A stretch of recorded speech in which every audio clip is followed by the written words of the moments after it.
प्रणाम। माधव विद्या संकुल online teaching में आपका स्वागत है। विद्यार्थी मित्रों, आज हम लेखन विभाग में गद्य समीक्षा के बारे में अभ्यास करेंगे। यहाँ आप देख सकते हैं, गद्य विभाग मतलब अर्थ ग्रहण, गद्यार्थ ग्रहण या गद्य समीक्षा कहते हैं। लेखन विभाग में आज लेखन विभाग में पढ़ते हैं गद्य समीक्षा। गद्य समीक्षा को अर्थ ग्रहण या गद्यार्थ ग्रहण कहा जाता है। गद्य समीक्षा में ऊपर परिच्छेद दिया जाता है, नीचे प्रश्न दिए जाते हैं। उन प्रश्नों के उत्तर परिच्छेद में से ढूंढकर ही लिखना है।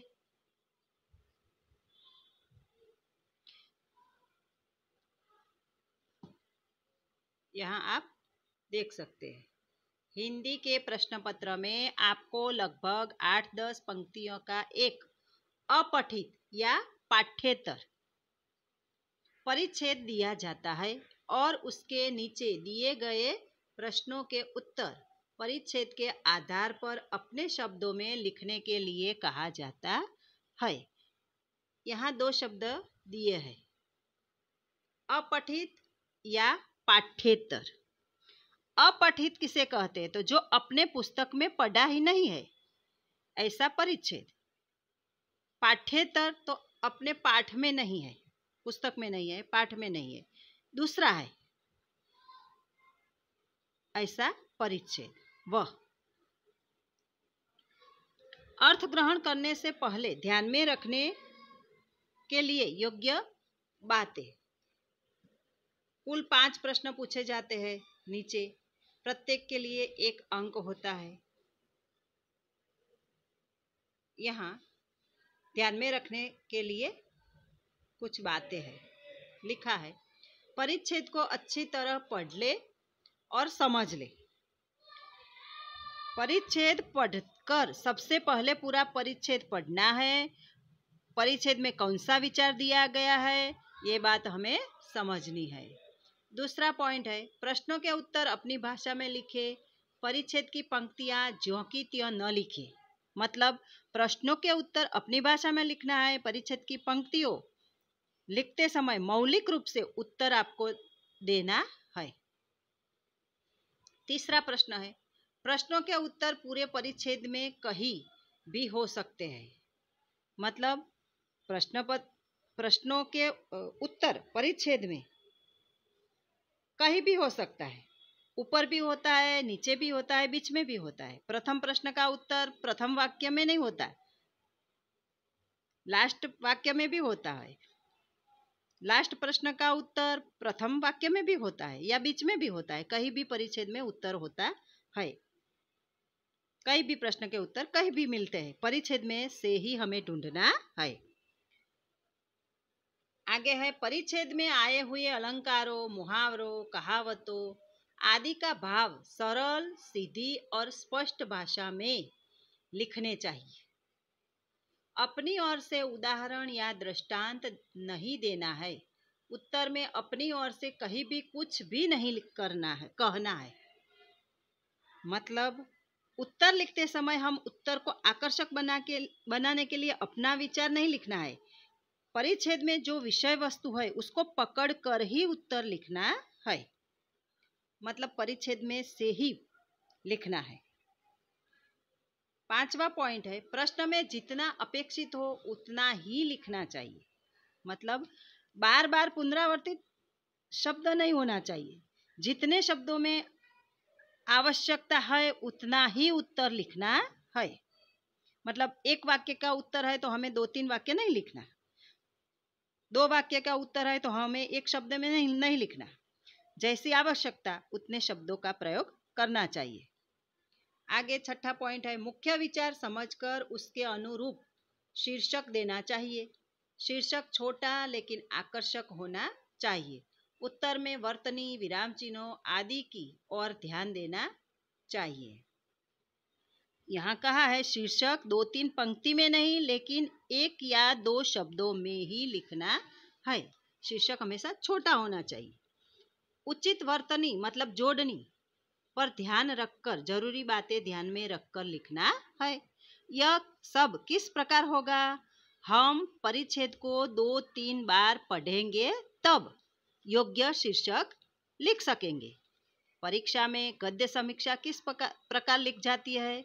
इसका यहाँ नमूना, अर्थ ग्रहण का नमूना उदाहरण दिया है। यह है आपके सामने प्रथम परिच्छेद।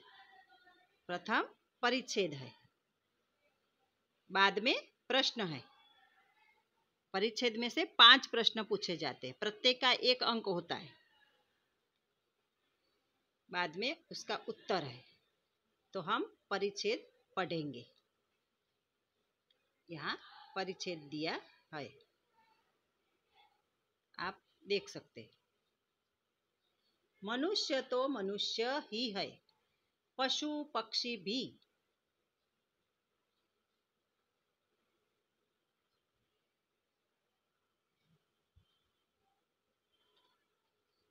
जहाँ जन्म लेते हैं अपने उस देश को प्रेम करते हैं।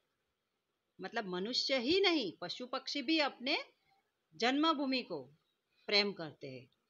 जंगल में पैदा हुए किसी जानवर को आप पिंजरे में बंद कर सकते हैं, उसे लाख आराम देने की कोशिश कर सकते हैं, पर वह सुखी नहीं हो सकता। उसे तो अपना जंगल का देश ही प्यारा लगता है। मतलब अपने पिंजरे में रखा हुआ पशु पक्षी को कई अच्छी सुविधा देने पर भी वह खुश नहीं हो सकता। वह अपने जंगल में ही, अपने पेड़ पौधे पर ही पक्षी आराम से रह सकता है। यहाँ पक्षी की बात है, यहाँ पशु की बात है। उसी तरह मुक्त आकाश में उड़ने वाले पक्षी को पिंजरे में बंद करके सब तरह का सुख देना चाहे तो भी वह कदापि सुखी नहीं हो सकता। उसका देश खुला आकाश, पेड़ों की शाखाएं और घोंसला है।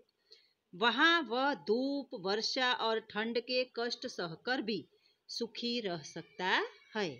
ये परिच्छेद है। परिच्छेद का सारांश है, पशु पक्षी को स्वतंत्रता होनी चाहिए। चित्र में हम देख सकते हैं, पिंजरे में पक्षी खुले आकाश में खुश होते हैं। तो पशु पक्षी को स्वतंत्रता मिलनी चाहिए। यहाँ प्रश्न दिए हैं। प्रश्न है, पशु पक्षी किस स्थान से प्रेम करते हैं? उत्तर है, पशु पक्षी अपनी जन्मभूमि से प्रेम करते हैं। दूसरा प्रश्न है, पिंजरे में बंद जंगली जानवर सुखी क्यों नहीं हो सकता? उत्तर है, जंगली जानवर भी अपने देश को, अपनी जन्मभूमि को बहुत प्रेम करते हैं, इसलिए अपनी जन्मभूमि जंगल से दूर रहकर पिंजरे में बंद जंगली जानवर सुखी नहीं हो सकता। तीसरा प्रश्न है, पक्षी का देश कौन सा है? उत्तर है, पक्षी का देश खुला आकाश, वृक्षों की शाखाएं और घोंसला है। आगे प्रश्न है, इस परिच्छेद से हमें क्या सीख मिलती है? तो उत्तर है, इस परिच्छेद से हमें यह सीख मिलती है कि अपनी जन्मभूमि के प्रति हमारे दिल में सच्चा प्रेम होना चाहिए। जीवन का सच्चा आनंद आजादी में ही है। आगे प्रश्न है, इस परिच्छेद के लिए एक उचित शीर्षक दीजिए। शीर्षक देना है, तो 5वां उत्तर है, उचित शीर्षक स्वदेश प्रेम अथवा जन्मभूमि और स्वतंत्रता। शीर्षक छोटा होना चाहिए।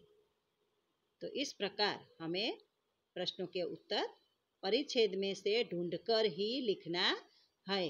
तो इस परिच्छेद का आप अभ्यास करेंगे, प्रश्नों के पठन करेंगे, उसका उत्तर का भी अभ्यास करेंगे, तो आपको गद्य समीक्षा के बारे में अच्छी तरह से मालूम पड़ेगा। और परीक्षा में अन्य परिच्छेद होगा तो भी आप उत्तर लिख सकेंगे। प्रणाम।